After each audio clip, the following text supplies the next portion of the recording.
The series continues on the, back then, next gen. This is the game that is going to throw Grand Theft Auto from its throne, because GTA was already out and it was a big success. This is the game that will revolutionize gaming. This is the game that will be bigger than any other game at the time. Well, that's what Atari probably thought back then, since the first two driver games were highly successful despite the massive issues of the second one.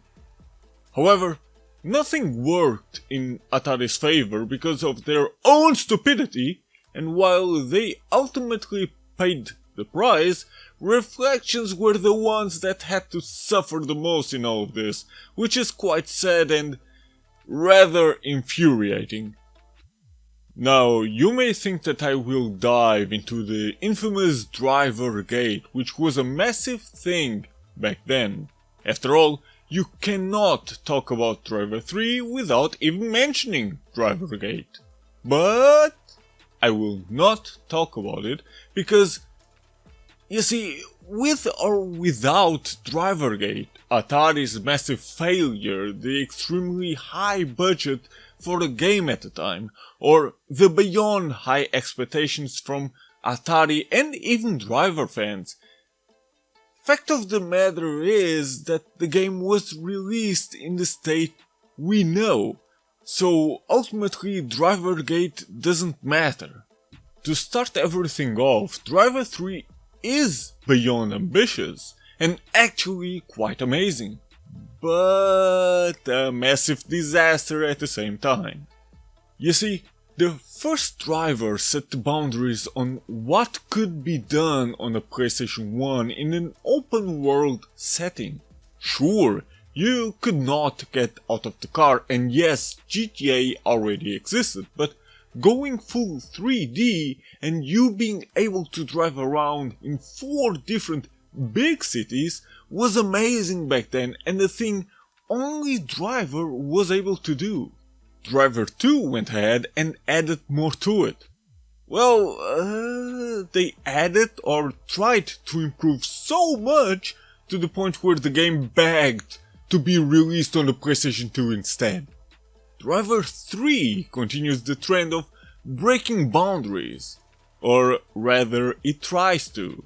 One thing Reflections is amazing at doing are the driving physics. Of course, driving cars in Driver 3 will feel a bit off at first if you played Driver 2 prior to it, because the physics feel a bit different than what you were used to.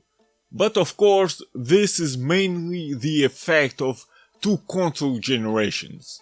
However, if you have played Stuntman prior to Driver 3, then you will be very familiar with the physics.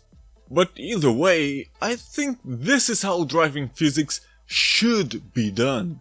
There is something very satisfying and really amazing when it comes to driving these cars around. For the time, they feel quite realistic. I mean, the way they bounce around because the suspension struggles with each bump on the road, just like Driver 1 and Driver 2. How you are in control over your car, but still never in full control.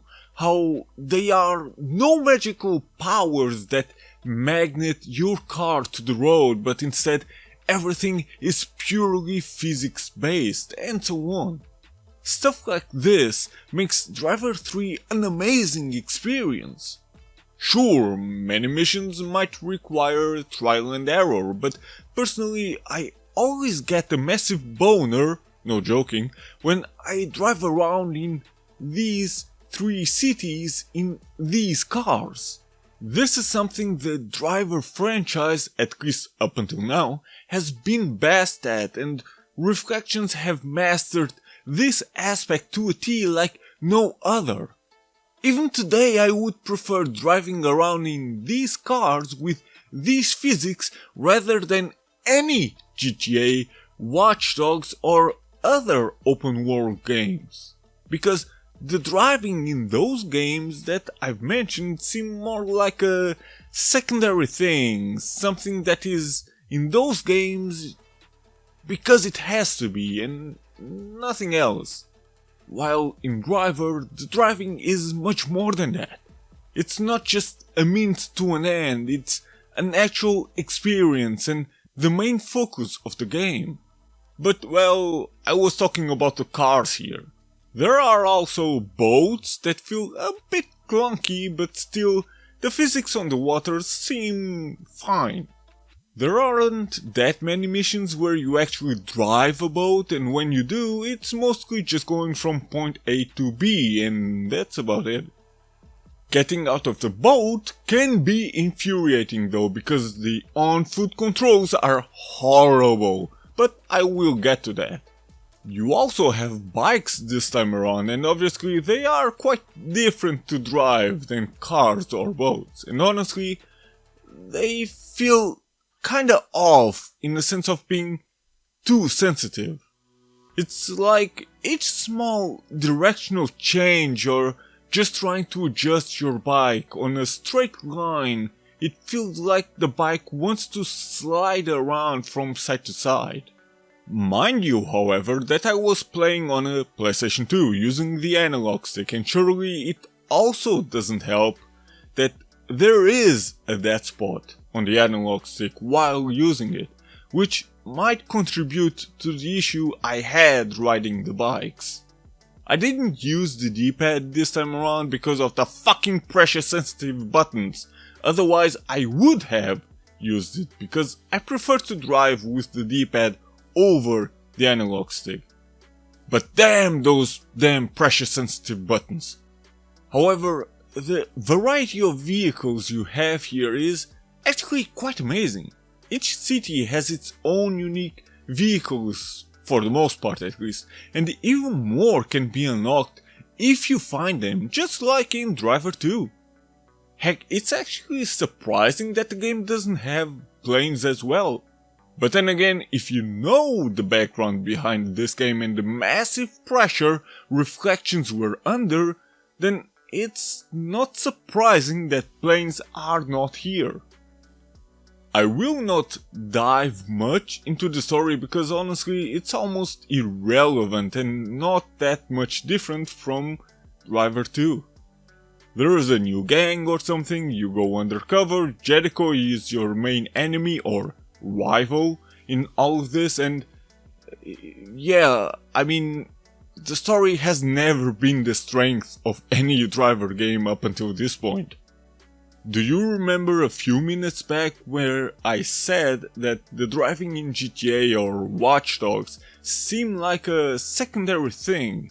That's what the story is in Driver. Not to say that it's bad, it's actually quite fine for what it is. What I'm saying is that it's not the strength of the franchise, and honestly, it shouldn't be. Because the strength of the franchise is everything else around the story. Well, almost. Just like the previous titles that drew ideas from movies, Driver 3 continues this trend. Driver 1 used Bullet, Starsky and Hutch, as well the Driver. Driver 2 used the French Connection.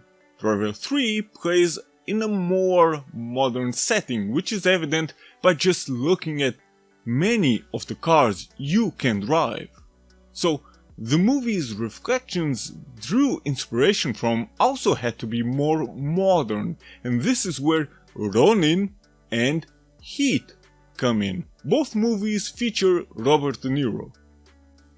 I will not make direct comparisons between the game and the movies, but if you've watched them, I absolutely recommend them. If you haven't, then you will understand why Driver 3 is the way it is. The stylish and visual impressive sequences with the absolutely amazing camera work is beyond impressive. I absolutely adore how the developers seem to have high levels of respect for the movies they drew inspiration from. You start off in Miami, then go to Nice, which is where the movie Ronin also took place, and then you will finish everything off in Istanbul. You go, take on missions and do your stuff. If you know the missions in the original Driver and Driver 2, then you will mostly get the same stuff here, just with added bikes and boats. And while there is on-foot control, you will mostly drive around anyway, which is a good thing. And again, that's certainly not a bad thing that you almost drive around, because the driving feels amazing. But there is something really interesting about these missions.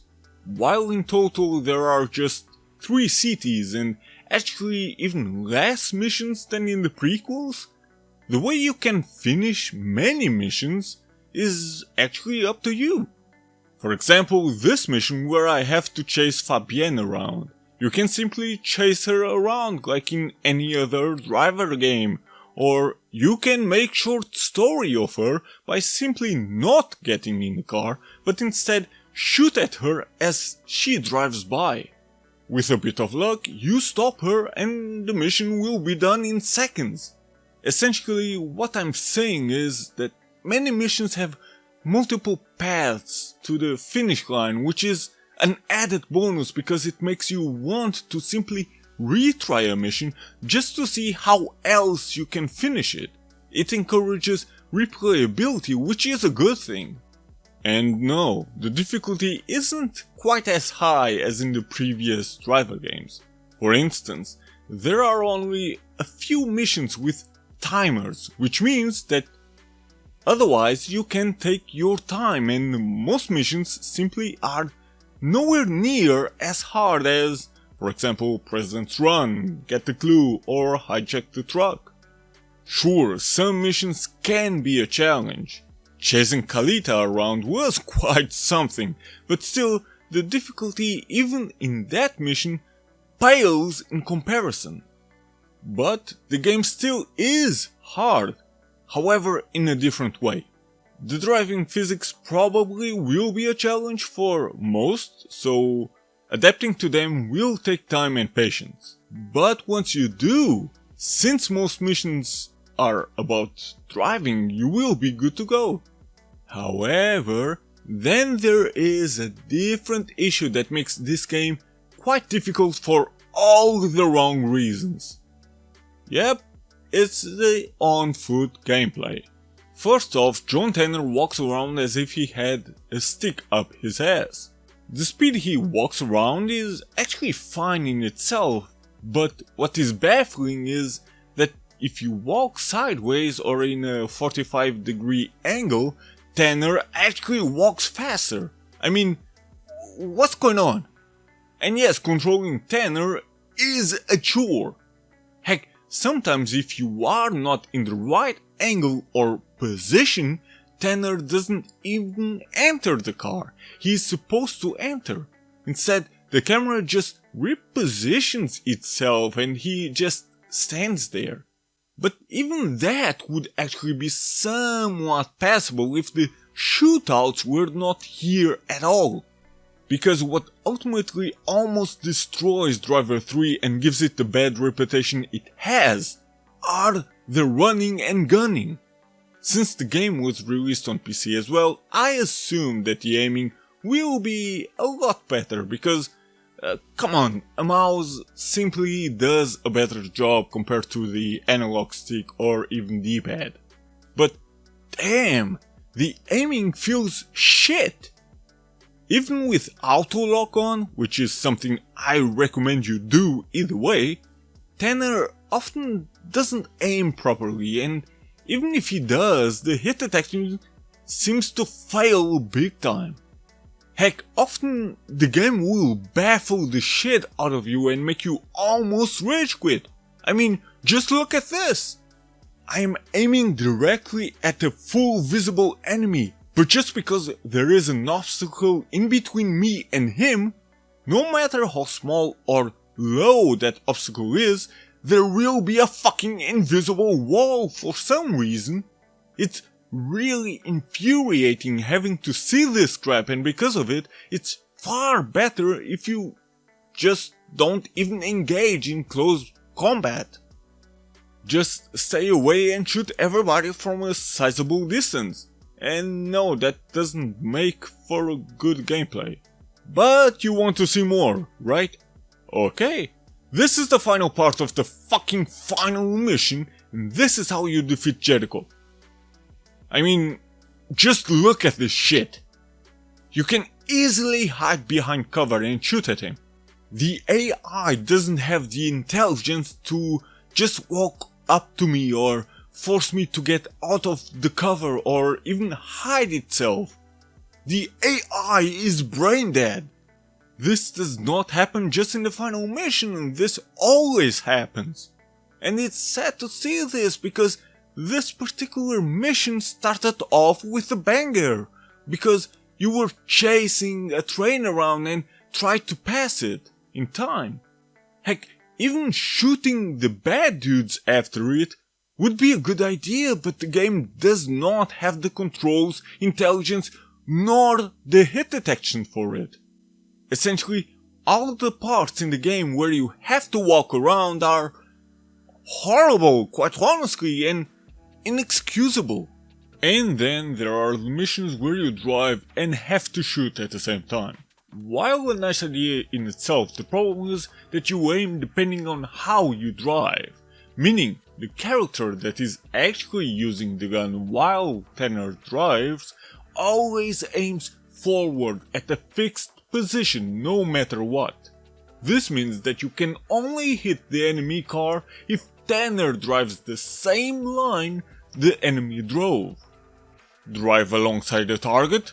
Heh, screw you, because your partner always aims forward. You can't even shoot at the target car when you are right behind it, hitting the bumper, because the bullets then fly above the enemy car and do not hit him. It's absolutely infuriating to see that you cannot hit the target just because you are too close to it, but instead have to drive in a fair distance. A simple manual aim would solve this issue where you drive and aim at will. Or if your partner actually aimed automatically at the enemy. But you see, it's a real shame that those parts almost single-handedly destroyed this game, at least if you care too much about them. Because if you are willing to look past the horrible on-foot controls and shootouts, then Driver 3 actually is a marvel in almost every other aspect. And the developers will talk about how many photos they have taken, how many miles they walked and whatever to essentially recreate the real cities for this game, or at least landmarks. And yeah, it all sounds like fluff stuff. But if you drive around and pay attention to how the cities are structured, the landmarks it has, the size, the details, the fact that you can get inside buildings without seeing a single loading screen, discovering new cars and things like that, then you can see the lengths the developers went to make Driver 3 a remarkable game. Just for that alone, Reflections deserve a lot of respect in my opinion. Include the amazing driving physics, the astonishing soundtracks and stylish sequences, and you have a beyond enjoyable game. A game where you, in free mode, simply can drive around and have fun. No, not have fun with the amount of secrets or mini games the game has, like in other GTA games or even Ryuga Gotoku titles, but fun by just driving around, marvel every inch of the cities and embracing the vibe. That is a very important thing here, the vibe. There is something quite amazing by just playing around in these cities no matter the time of day. There is no actual day to night cycle, but there are 4 different time periods: day, dawn, night and dusk. I mean, Just look at this picture. There's something quite majestic driving towards the horizon with these vibrant colors. This is something not many games can capture on this level. Another thing that makes Driver 3 actually amazing is the damage. Essentially, every car can be damaged, which might not be all that special today, but back then was something quite impressive, and even today Driver 3's damage physics are top tier. Shoot the tires, shoot the windows, shoot everything until the car explodes into pieces. Well, I mean, okay, when it explodes into pieces, it looks a bit like Legos being blown up, but until that point, the damage animations are quite amazing. And yeah, driving games continue to be here as well, but if you've never cared about those in the previous titles, you likely will not care about them here. But hey, they still add a bit more meat to the game, I guess, so that's nice. I could go on and on, but I will stop here. In my opinion, Driver 1 only had highs. Well, up until the last mission, President's Run, that can kiss my ass. Driver 2 had its highs and lows, but Driver 3 tops that by having higher highs and lower lows.